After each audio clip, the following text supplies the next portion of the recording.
ಪಾವಗಡ ತಾಲೂಕಿನ ನಾಗಲಮಡಕೆ ಹೋಬಳಿ ಪಳವಳ್ಳಿ ಗ್ರಾಮ ಪಂಚಾಯಿತಿ ವ್ಯಾಪ್ತಿಯ 3 ಅಂಗನವಾಡಿ ಕೇಂದ್ರಗಳ ಒಟ್ಟು 70 ಮಕ್ಕಳಿಗೆ ತೇಜಸ್ ಎಜುಕೇಷನಲ್ ಚಾರಿಟಬಲ್ ಟ್ರಸ್ಟ್ ವತಿಯಿಂದ ಉಚಿತ ಸಮವಸ್ತ್ರ ವಿತರಿಸಲಾಯಿತು.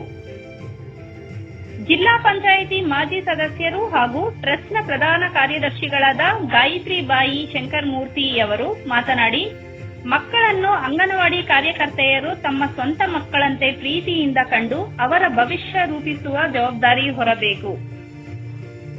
ಪೋಷಕರು ಎಷ್ಟೇ ಒತ್ತಡಗಳ ನಡುವೆಯೂ ಮಕ್ಕಳ ಪ್ರತಿಭೆ ಮತ್ತು ಉನ್ನತ ವಿದ್ಯಾಭ್ಯಾಸದ ಬಗ್ಗೆ ಹೆಚ್ಚಿನ ಗಮನ ಹರಿಸಬೇಕು.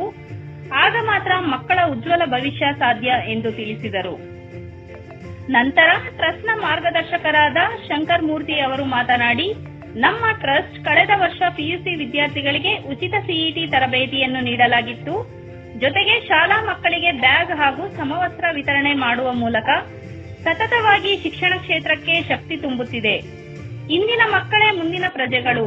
ಮಕ್ಕಳ ಉನ್ನತ ಮಟ್ಟದ ಶಿಕ್ಷಣ ಪಡೆದಾಗ ಮಾತ್ರ ಉತ್ತಮ ಉದ್ಯೋಗಗಳನ್ನು ಪಡೆಯಲು ಮತ್ತು ಸಮಾಜದಲ್ಲಿ ಶೈಕ್ಷಣಿಕ ಪ್ರಗತಿ ಹೊಂದಲು ಸಾಧ್ಯ ಎಂದು ತಿಳಿಸಿದರು. ಮಾಜಿ ಗ್ರಾಮ ಪಂಚಾಯಿತಿ ಅಧ್ಯಕ್ಷರಾದ ದಿನೇಶ್ ಕುಮಾರ್ ಅವರು ಮಾತನಾಡಿ, ಗಾಯತ್ರಿ ಬಾಯಿ ಅವರ ಸಮಾಜ ಸೇವೆಯನ್ನು ಶ್ಲಾಘಿಸಿ, ಸರಳ ವ್ಯಕ್ತಿತ್ವದ ಗಾಯತ್ರಿ ಬಾಯಿ ಅವರು ಹಣಕ್ಕಿಂತ ಹೃದಯ ಶ್ರೀಮಂತಿಕೆಗೆ ಬೆಲೆ ನೀಡಿ ಸಮಾಜದ ಸೇವೆಯಲ್ಲಿ ತೊಡಗಿರುವುದು ಸಂತೋಷದ ವಿಷಯ.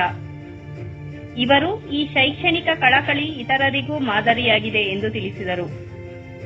ಈ ಸಂದರ್ಭದಲ್ಲಿ ಗ್ರಾಮದ ಪ್ರಮುಖ ಗಣ್ಯರು, ಪೋಷಕರು, ಅಂಗನವಾಡಿ ಕಾರ್ಯಕರ್ತೆಯರು ಹಾಗೂ ತೇಜಸ್ ಎಜುಕೇಷನಲ್ ಚಾರಿಟಬಲ್ ಟ್ರಸ್ಟ್ನ ಪದಾಧಿಕಾರಿಗಳು ಉಪಸ್ಥಿತರಿದ್ದರು.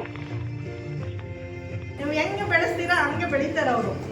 ಹಾಗಾಗಿ ನಾವು ಮಕ್ಕಳಲ್ಲಿ ನಿಮ್ಗೆ ಎಷ್ಟೇ ಕಷ್ಟ ಇಲ್ಲಮ್ಮ, ನಿಮ್ಮ ಕಷ್ಟಗಳನ್ನ ಸ್ವಲ್ಪ ಬದಿಗಿಟ್ಟು ಮಕ್ಕಳಿಗೋಸ್ಕರ ನೀವು ಟೈಮ್ ಸ್ಪೆಂಡ್ ಮಾಡೋದು ಕಲ್ತ್ಕೊಳ್ಳಿ. ಆವಾಗಲೇ ನಾನು ಒಬ್ಬ ತಾಯಿ, ನನಗೂ 2 ಮಕ್ಕಳಿದ್ದಾರೆ. ನಮ್ಮ ಅಣ್ಣನ ಮಕ್ಕಳು, ನನ್ನ ತಮ್ಮ, ನನ್ನ ತಂಗಿ ಎಲ್ಲರಿಗೂ ನನ್ನ ಜೊತೆ ಕರ್ಕೊಂಡೇ ಹೋಗಿ ನಾನು, ಯಾಕಂದರೆ ಮಕ್ಕಳಂದರೆ ನನಗೆ ತುಂಬ ಇಷ್ಟ. ನಮ್ಮ ಮೇಡಮ್ ಅವ್ರು ಹೇಳಿದಾಗ ಚಿಕ್ಕ ಮಕ್ಳಿಗೆ ಯಾಕಮ್ಮ ಯೂನಿಫಾರ್ಮು ಸುಮ್ಮನೆ ಇದು ಮಾಡ್ತಿದ್ದೀರಾ ಅಂತ ನಾನು ಹೇಳಿದೆ. ಇಲ್ಲ ಮೇಡಮ್, ನೀವು ಇದು ಆ ಥರ ಅಲ್ಲ, ನಾವು ಚೆನ್ನಾಗಿ ಬೇಸಿಕ್ ಇದು ಮಾಡ್ತೀವಿ ಅಂತೇಳಿ ಹೇಳಿದ್ರು.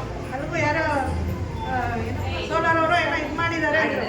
ಆದ್ರೂ ಇಲ್ಲ, ನೀವು ಹಿಂದೆ ಮಾಡಬೇಕು ಅಂದಾಗ ಆಯ್ತು ಹೇಳಮ್ಮ, ನಿಮ್ಮ ಖುಷಿ ನನಗೂ ಖುಷಿ ಆಗುತ್ತೆ ಅಂತ ಹೇಳ್ಬಿಟ್ಟು ನಮ್ಮೂರಿಗೆ ನಾನು ಬರ್ತೀನಿ. ನಮ್ಮೂರು ಮಕ್ಕಳು ನನಗೂ, ಯಾಕಂದರೆ ಸಂತೋಷ, ಮಕ್ಕಳು ನೋಡಿದ್ರೆ ಸಂತೋಷ ಆಗುತ್ತೆ. ನಮ್ಮ ಟ್ರಸ್ಟನ್ನ ಒಂದು ಸ್ಥಾಪನೆ ಮಾಡಿದ್ದೀವಿ. ಆ ಟ್ರಸ್ಟ್ ವತಿಯಿಂದ ಯಾವುದೋ ಒಂದು ಕಾರ್ಯಕ್ರಮವನ್ನು ಹಮ್ಮಿಕೋಬೇಕು ಅನ್ನೋದು ಒಂದು ವಿಶೇಷ ಕಾರ್ಯಕ್ರಮ. ಹಿಂದಿನ ವರ್ಷ ನಾವು ಉಚಿತ ತರಬೇತಿ ಹಮ್ಮಿಕೊಂಡಿದ್ವಿ, ಸಿಇಟಿ ತರಬೇತಿ. ಹಾಗೆ ಹಿಂದಿನ ವರ್ಷ ಬೇರೆ ಥರ ಕಾರ್ಯಕ್ರಮಗಳು, ಶಾಲೆಗಳಿಗೆ ಯೂನಿಫಾರ್ಮ್ ಕೊಟ್ಟಿವಿ. ಕೆಲವೊಂದು ಎತ್ತಳಿ ಶಾಲೆಗೆ ಒಂದು ಸಹ ಯೂನಿಫಾರ್ಮ್ ಕೊಟ್ಟಿದ್ದೀವಿ.